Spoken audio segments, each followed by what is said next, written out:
Let's debunk one of the most common myths that I hear inside BDSM, which is the submissive stereotype, the myths around being submissive. The first one is that submission equals weakness. It does not.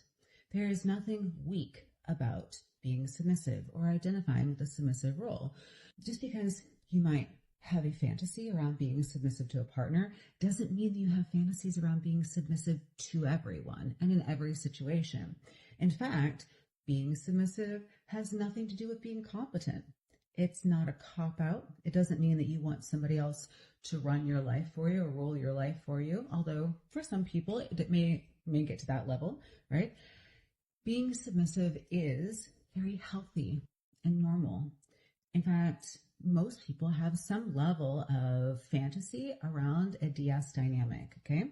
And a DS dynamic is a dominant and submissive dynamic. It's where there's power dynamics inside whatever the relationship is, whether it's just purely in play, or perhaps it's part of the relationship, or it's just part of their social interactions. It can be everything from a DS relationship you might have with a dominant woman online, or it could be inside a female-led relationship inside a marriage. There are so many variations of this in between. Submission isn't weakness.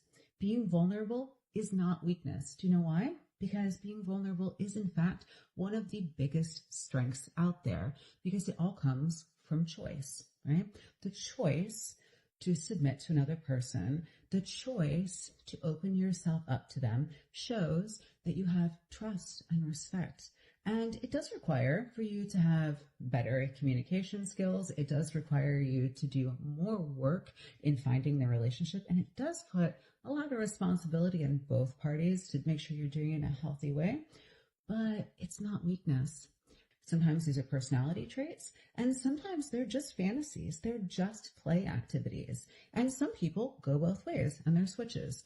All of these things are okay. They're all completely okay. DS dynamics can be incredibly healthy, and they're more common than you think. So if you have been gravitating toward certain types of material online and have been feeling shameful about yourself and feeling upset about what that might mean for you, stop. You're completely normal. It's okay. And you are allowed to explore those fantasies and discover more about yourself. In fact, I recommend that you do. It's probably going to be a whole lot of fun.